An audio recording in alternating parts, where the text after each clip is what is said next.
Muchas gracias, Alfonso. Primero quiero agradecer al secretario general Miguel Insulza el haber auspiciado este evento que nos reúne a todas y a todos en el célebre Salón de las Américas. Desde luego a nuestra querida Ana O'Brien por haber dispuesto todo para que se presentara este libro hoy, y me es particularmente honroso compartir esta mesa con, además del secretario general, el embajador Luigi Einaudi, que siento un gran respeto por su trayectoria en la organización, su conocimiento de la misma, y ya no se diga, por supuesto, por el autor, amigo de Michel. Desde luego que quiero agradecer también la presencia de mis colegas embajadora de Paraguay, embajadores, también de distintas personas de las distintas misiones acreditadas ante la OEA, funcionarios de la organización que aquí nos acompañan, y mi esposa que vino desde México para acompañarme en esta presentación de este libro. A todos ustedes muchas gracias. Por cierto, el secretario general puso para cada una de las misiones un ejemplar. Por favor, si son tan amables antes de partir, aquí hay una mesa a la salida donde van a hacer entrega a cada misión de un ejemplar, también para los observadores, y si adicionalmente se requieren ejemplares, favor de dejar su nombre con la persona que trae el libro para que se los pidamos a la editorial y nos hagan el favor de enviarnos, ya que en esta ocasión nos enviaron un número limitado de ejemplares. ¿Cómo nace esta idea de este libro de Jean-Michel Apathy y su explicación en español, la célebre editorial Porrúa, que es muy conocida no más en México, digo en América? Resulta que recién llegado a la OEA y en la visita que todos hacemos a los distintos funcionarios de la organización, tuve la oportunidad de ir a la oficina de Jean-Michel por allá de julio de 2013, y después de dar un recorrido por esa bóveda maravillosa en donde están, como dijo el secretario general, los grandes instrumentos interamericanos, y de sacar incluso algunos de ellos, nos fuimos a platicar a la oficina y me obsequió de retirada un ejemplar de la versión en francés de este libro. Me explicó que obedecía a un curso que había impartido en la Academia de Derecho Internacional en La Haya, y bueno, empecé a ojear con mi mal francés, que lamentablemente hablo y apenas entiendo, y me empecé a percatar de que era una obra que excedía a lo meramente mí, una obra que, como ya lo señaló Luigi Einaudi, que incluye también aspectos históricos importantes de la organización, pero adicionalmente también análisis sobre la aplicación de los instrumentos interamericanos. O sea, también hay, digamos, un poco de ciencia política en este texto. Entonces me pareció que un libro que tenía esta riqueza de elementos jurídico, histórico, filosófico, político, merecía también traducirse al español y publicarse y darse a conocer, no solamente en México, sino en la OEA y para en general el público de habla castellana. Fue así como le propuse en esa misma reunión su traducción al español del libro, a lo cual él aceptó gustoso, pero no me imaginé que lo tomara tan en serio como toma todas las cosas que hace, y un año después me estaba entregando el manuscrito de la versión en español con esa disciplina que lo caracteriza y el rigor de sus trabajos. Realmente es a Jean-Michel que tenemos esta obra, en la cual yo exclusivamente me limité a solicitarle a nuestros amigos de Editorial Porrúa que nos hicieran la edición en español. Pero hay otro motivo por el cual me incliné en esta edición y por el cual sugiero sugiero a todas y todos ustedes la lectura de este libro. Es un libro que no solamente tiene una narrativa cronológica de los acontecimientos del panamericanismo primero, luego del interamericanismo, de antes del surgimiento de la OEA, de los instrumentos que surgen y las instituciones que surgen antes de la Carta de Bogotá, luego la Carta de Bogotá, un análisis profundo de la misma, de sus distintos órganos, y luego un capítulo sobre derechos humanos y democracia.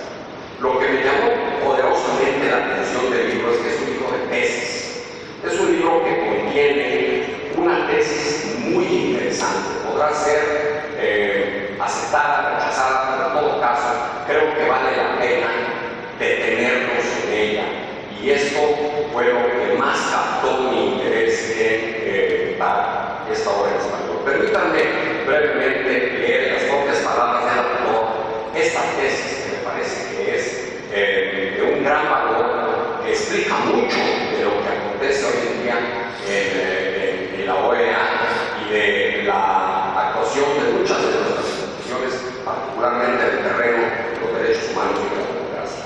Dice aquí, cito: si comparamos el mapa de las Américas de 1889, fecha de la primera conferencia americana, con el de las Américas de hoy, es casi el mismo. Si en cambio hacemos para ese periodo el mismo ejercicio con el mapa de cualquier otra región, por ejemplo la de Europa a lo largo de ese siglo, veremos cómo han cambiado sus fronteras y la existencia de varios países. Los cambios son enormes y se suceden los unos a los otros. Los estados desaparecen, las fronteras cambian justamente en medio de zonas densamente pobladas. Y detrás de cada una de esas modificaciones hay guerras y miles y millones de muertos. Esto no ocurre en el continente americano. No es poca cosa. Algo habrá tenido que ver ese sistema de normas e instituciones tan criticado por los unos y los otros. Por el contrario, si nos detenemos en lo que ha pasado en el último siglo al interior de los estados en este continente, encontramos una historia de inestabilidad política, económica y social aguda, que configuran revoluciones, revueltas, golpes de Estado, guerras civiles, discriminaciones, violaciones sin cuento de derechos humanos y afectaciones del orden democrático. ¿Qué es ese contraste entre la parte internacional y el orden jurídico nacional? Por ello, continúa Michel Arreguín, y ante esa disparidad sobre la vigencia del derecho internacional y de los derechos nacionales, sostiene que el derecho internacional está llamado cada día más a asistir a los órdenes jurídicos internos, a sus instituciones, a sus tribunales y parlamentos para el fortalecimiento de un verdadero Estado de Derecho.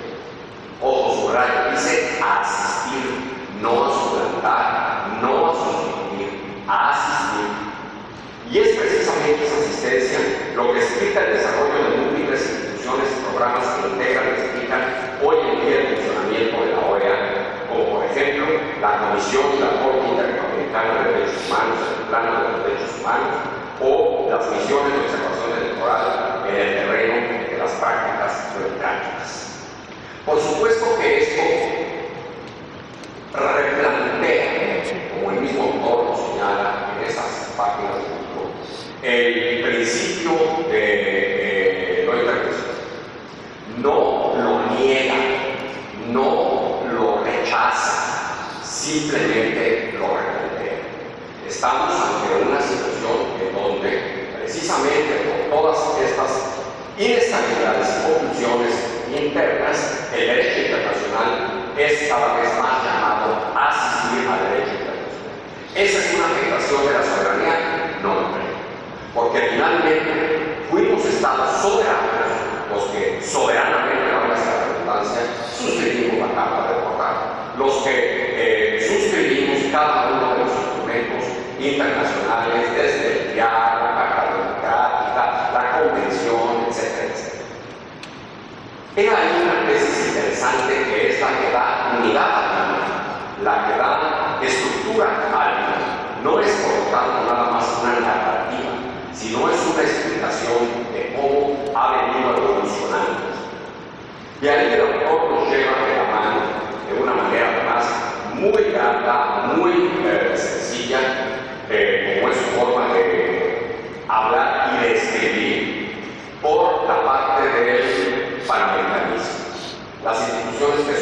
durante esta etapa, como el famoso Tratado de Río, pero también otras que son antecedentes de actuales, como por ejemplo la Junta Internacional de Jurisconsultos, hoy Comité Jurídico Interamericano, o bien la Oficina Sanitaria Internacional que devino en la OPS, o el Banco Panamericano, que es el presidente del Banco Interamericano de Desarrollo.